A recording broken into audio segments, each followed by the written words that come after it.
Queridos e amados irmãos, chegamos à nossa terceira parte do 8º episódio do IBDP Talk. Eu sou Rodrigo Acioli. Daniel Lucas. Eu sou o pastor Rubem. E eu sou Joquebede Rosa e Silva.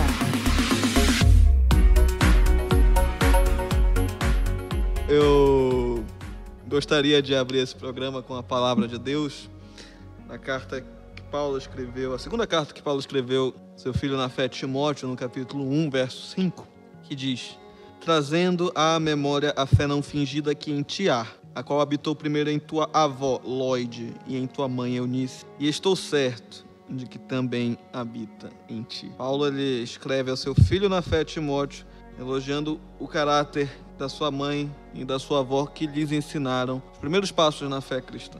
Então, com esta palavra que consigamos refletir e continuar nos nossos episódios. Lembrando que estamos na terceira parte do nosso 8º episódio. Se você ainda não ouviu a primeira e a segunda parte, recomendo fortemente que você o faça. O link estará aqui na descrição do vídeo do YouTube. Ou você pode também ver no seu aplicativo do Spotify, parte 1 e parte 2. Recomendo que você faça isso antes de ouvir a terceira parte. Afinal, não queremos que você tenha algum spoiler.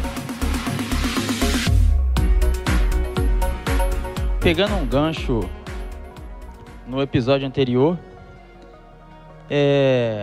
sobre o ensino bíblico no contexto familiar, a Bíblia ela diz que a responsabilidade de ensino bíblico é do homem. E dentro de um lar, esse homem, ele tem suas responsabilidades. Porém, a salvação é algo individual e cada um tem responsabilidade por seus próprios atos, seus próprios entendimentos. Como se dá todos esses fatores no contexto familiar, até onde vai a responsabilidade de cada um? O que o senhor pensa sobre isso, pastor? É outra pergunta muito interessante para mim. Eu gostei da expressão que você usou, Daniel, porque você usou responsabilidade. Quando a gente pensar em responsabilidade, o maior responsável pelo ensinamento bíblico dentro do lar é o marido cristão. Nos lares que não tem um marido conhecedor da palavra, crente em Cristo Jesus, o texto que a senhora leu é significativo, porque o que nós entendemos a respeito do pai de Timóteo, que ele era grego e possivelmente não conhecedor de Cristo Jesus como Senhor e Salvador de sua vida. Portanto, a avó e a mãe se incumbiram de ensinar a Timóteo o caminho do Senhor. E isso seguramente foi orientado por Deus. Elas não usurparam qualquer autoridade, elas não infringiram qualquer regra bíblica em fazer isso.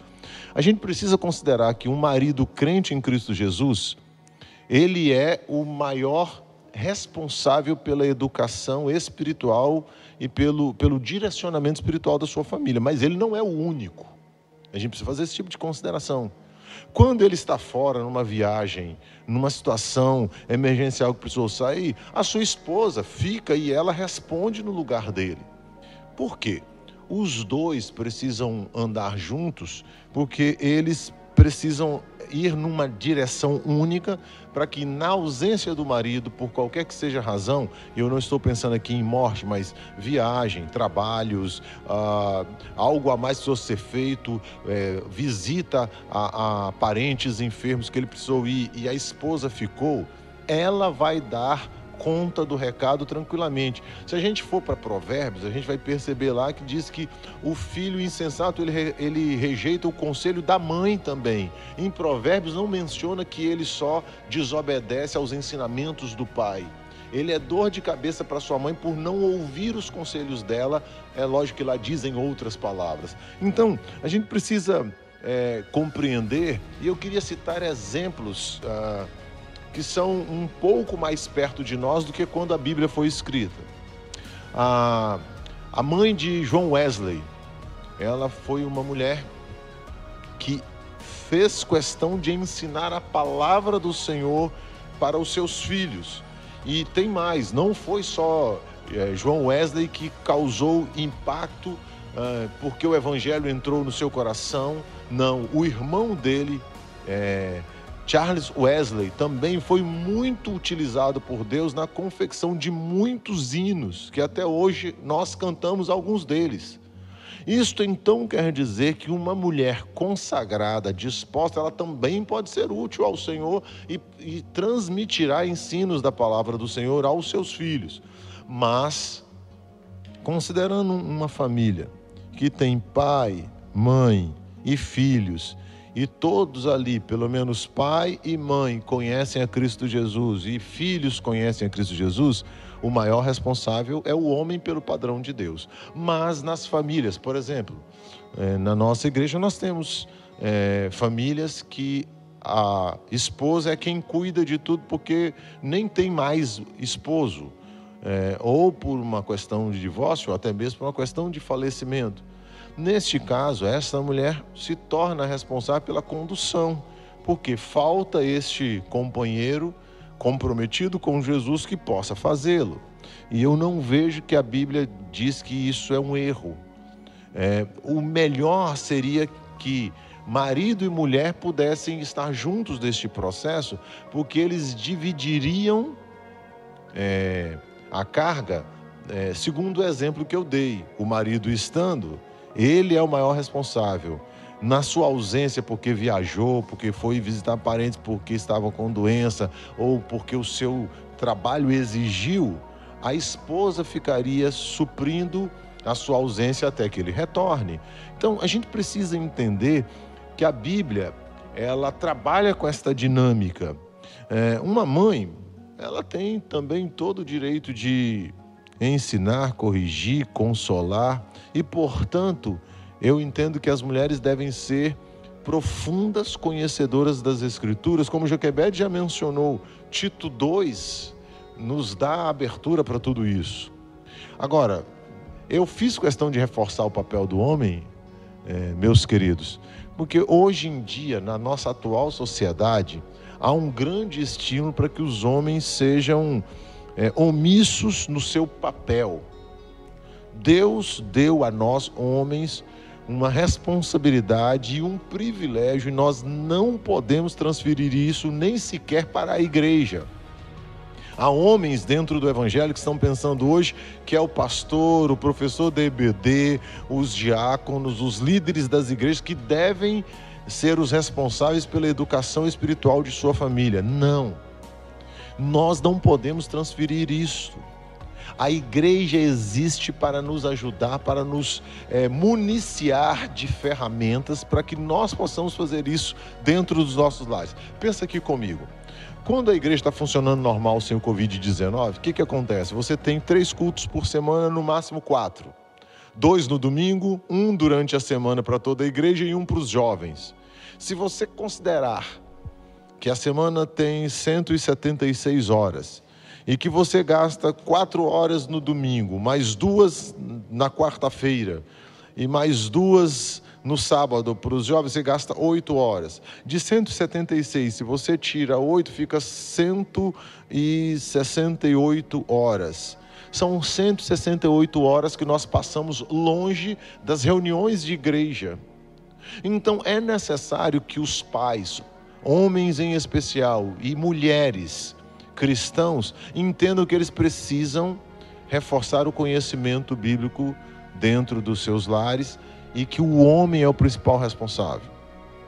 E que no momento em que ele não estiver, a esposa possa assumir. Agora, eu queria falar de algo interessante que acontece, que é a prática da nossa casa, lá em casa. Eu e Joquebed, nós resolvemos fazer o seguinte: no nosso culto doméstico, cada dia é um que dirige o culto doméstico. Nós fazemos a escala da seguinte maneira: um dia eu, depois Joquebed, depois Keren, depois o Daniel, nosso filho. Estando juntos, é assim que a gente faz. É interessante, isso nunca me tirou a autoridade do ensino bíblico. Geralmente, quando se tem uma dúvida de um texto bíblico lá em casa, no horário que nós estamos fazendo o culto doméstico, o primeiro a ser perguntado sobre aquela dúvida sou eu.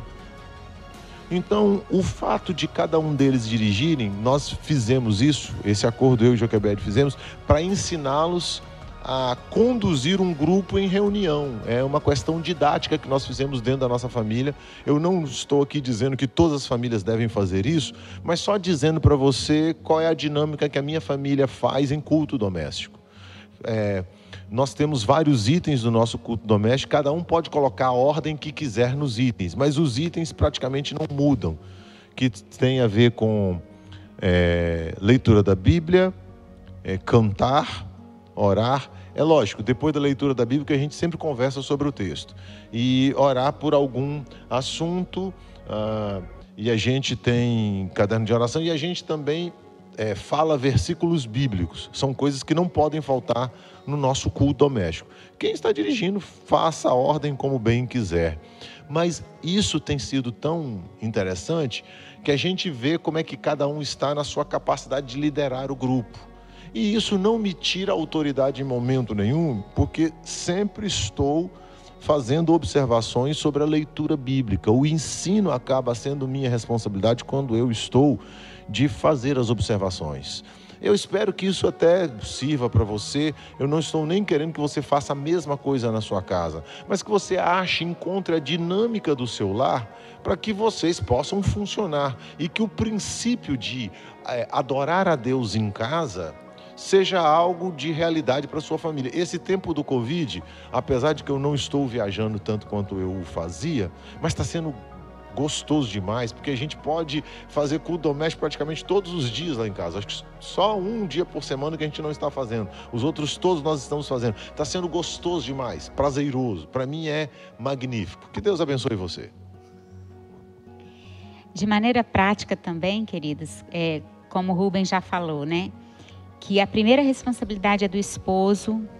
Se o esposo não é cristão, a esposa deve juntar seus filhos, ler a palavra, fazer o momento devocional também. Se o esposo é cristão, ela deve auxiliá-lo. Na ausência dele, ela deve assumir essa responsabilidade, preservar esse tempo de culto em família. E quando o esposo está presente, eu vejo que um papel muito importante da esposa é ajudar na parte didática desse momento. Por exemplo, quando a nossa filha, primeiro filho nasceu, com 6 meses nós começamos a fazer o culto doméstico com ela. 6 meses, você pode pensar, o que um bebê com 6 meses entende? Nós compramos uma Bíblia infantil, ilustrada, e líamos um pequeno trecho, cantávamos: Bíblia, meu livro companheiro. Ela não falava nada, mas ela já pegava a Bíblia, abraçava a Bíblia, colocava no peito, abraçava e batia a mãozinha ali na Bíblia. Então, esse culto doméstico levava o quê? 10 minutos no máximo. Fazíamos uma oração, cantávamos cânticos e assim foi se criando o hábito, a rotina. Então, eu vejo que é fundamental o papel da esposa nessa parte prática. Escolher uma Bíblia ilustrada conforme a faixa etária dos filhos, separar um cântico, se alguém da família toca um instrumento, isso é legal, é muito importante acontecer no momento do culto doméstico. Separar um versículo apropriado para cada filho, conforme a idade, aprender. Eu trouxe, para mostrar aqui para os irmãos depois, um caderno que que eu confeccionei com os versículos que a gente decorou durante todos esses anos no culto doméstico. Então, tem a parte da Keren, tem a parte do Daniel, a minha parte, a parte do Rubem. Então, memorização de versículos sempre foi uma coisa muito marcante para nós no culto doméstico. E como ele acabou de falar também, nós começamos, a partir do momento que eles tinham 5, 6 aninhos, a treiná-los a cada dia dirigir o culto. Por quê? Você está treinando seu filho para ser um líder. Saber se posicionar diante de pessoas, além, lógico, do principal, que é aquele momento espiritual, aquele momento que a família está ali, diante do Senhor, diante da palavra, da oração, e um momento de aprendizagem. Então, assim, eu louvo a Deus porque na minha história de vida, eu fui criada num lar cristão e num lar onde o culto doméstico era prioridade. O Rubem também foi criado num lar onde o culto doméstico era fato, era realidade. Então, eu louvo o Senhor porque agora, né, com quase 26 anos de casados, os nossos filhos amam o culto doméstico. Cada fase da vida você vai adaptando, né? Quando é bebezinho, quando está na fase escolar, aprendeu a ler, adolescência, juventude. Mas os nossos lares precisam ser pequenos templos, um local onde Deus é adorado e exaltado. E a palavra diz em Provérbios 14:1 que a mulher sábia edifica sua casa. Então, Deus deu, nós somos iguais no ser e diferentes no fazer. Funções distintas para o marido e para a esposa. Porém, a mulher deve ter conhecimento da palavra, deve cultivar o seu relacionamento com Deus e deve instruir seus filhos também. Eu gostaria só de encerrar essa minha parte recomendando alguns livros.